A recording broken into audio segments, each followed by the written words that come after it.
hay combate cuerpo a cuerpo, hay una incursión terrestre del ejército israelí, pero también todos se preguntan, analistas y las propias autoridades de Israel, si hay que negociar o no con Hamás.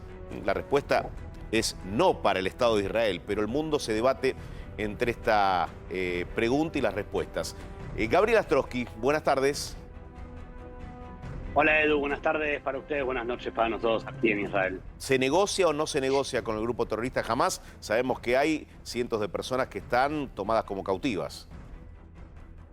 Bueno, Edu, definitivamente, directamente, Israel no negocia con Hamás. Israel no se sienta a negociar y Hamás tampoco se sienta a negociar con Israel, no ahora, sino históricamente. No existe una línea de diálogo directa. Sí, vía intermediarios que hasta este momento vienen siendo Egipto, como en tantos otros conflictos, y algo que llama poderosamente la atención es que Qatar ha salido a ser uno de los intermediarios oficiales en esta guerra, en estas semanas, y de hecho fue gracias a Qatar que se llegó a la negociación para poder liberar a las 4 mujeres que fueron liberadas hace aproximadamente semana y media, casi 2 semanas. Y en cuanto a los bombardeos, digo, ¿cómo se van dando las incursiones aéreas y también qué reportan desde la Franja de Gaza en cuanto a la llegada terrestre de Israel? Bueno, los bombardeos, tanto los bombardeos por parte de Israel en la franja como los disparos de misiles desde la franja de Israel es algo que está continuando todo el tiempo. Digo, es algo que no viene cesando ni de un lado ni del otro. Lo que más podríamos recalcar es cómo viene avanzando la incursión terrestre que ya sabemos, digo, con la liberación de una soldado israelí hace aproximadamente 48 horas y que, según versiones del ejército israelí, logró ya destruir casi 900 puntos críticos o sensibles de Hamás, tanto en tierra como a nivel subterráneo, y esto es algo que viene preocupando bastante, todo lo que es la parte subterránea de Hamás adentro de la franja. Recién hacía referencia a cómo se va dando esta incursión terrestre de parte de Israel, ¿no? Mientras se blindan los testimonios de aquellas personas que estuvieron secuestradas y son devueltas a su país, vamos a ver imágenes de lo que ha trascendido en las últimas horas de la incursión terrestre. Mirá.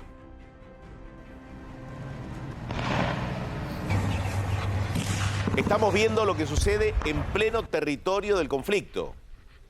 ¿Qué sucede en las zonas más críticas que presenta la región de Gaza? ¿Cómo se ha establecido la difusión de estas imágenes, Gabriel? Y contanos cómo cae en la población.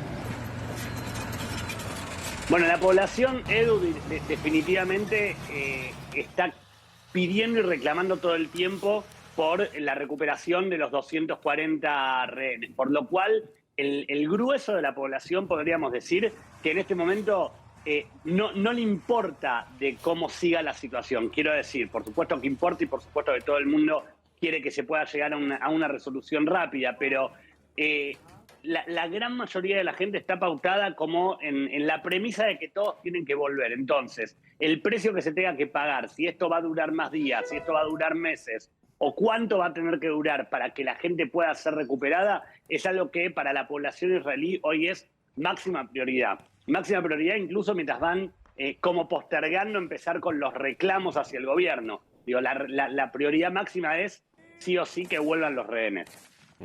A ver, uno imaginaba que no podía estar preparado, que no estábamos preparados para ver lo que puede llegar a ser un recorrido de 500 kilómetros de túneles cavados a 60 kilómetros de profundidad. Bueno, eso lo pudimos ver a través de lo que la yihad islámica le permite hacer como medio periodístico a una cadena de televisión rusa. Fíjate, esto es la logística que se ha armado y parece ficción. Son los túneles que se construyeron, kilómetros y kilómetros. Pensá en una línea hasta la ciudad de Mar del Plata y más aún, 500 kilómetros de estos túneles.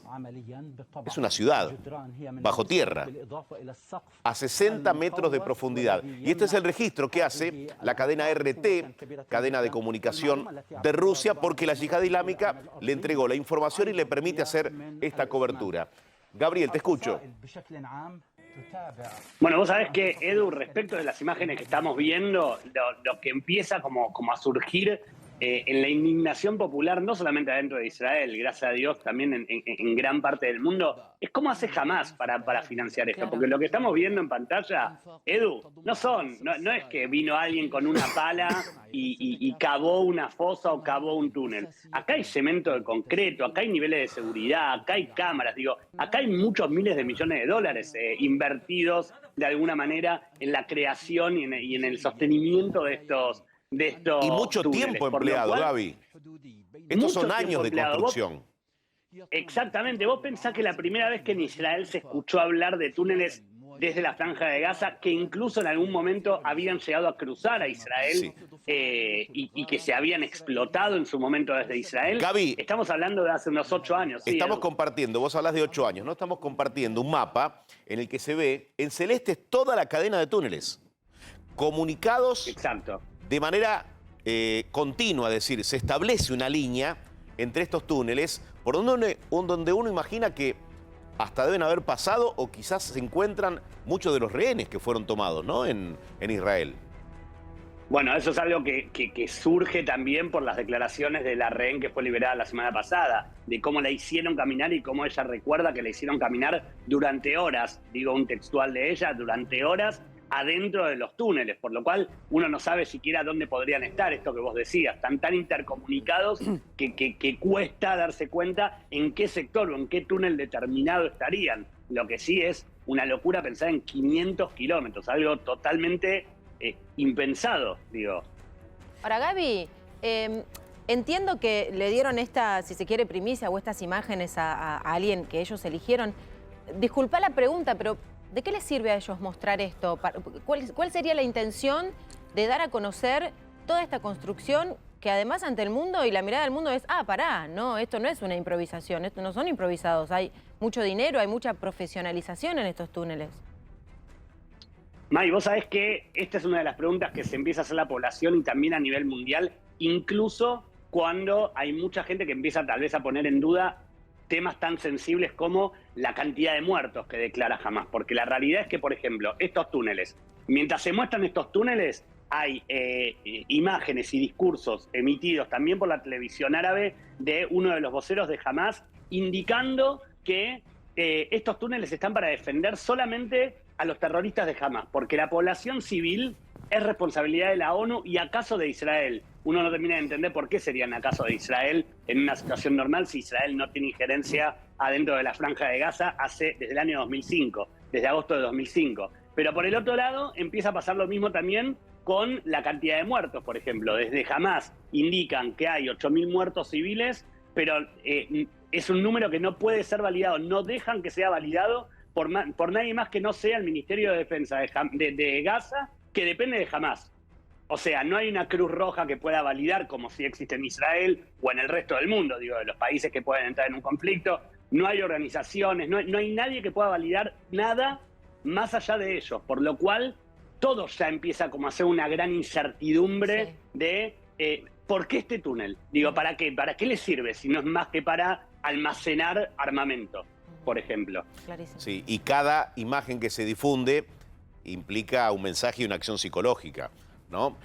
Ojo que con la incursión terrestre o con cualquier tipo de incursión bélica de Israel se puede poner en peligro la vida de quienes están tomados como rehenes. Al día de hoy, ¿cuántos son en total para cerrar? Al día de hoy son 240, a la última información del vocero del ejército, son 240 personas que todavía están privadas de su libertad en la Franja de Gaza.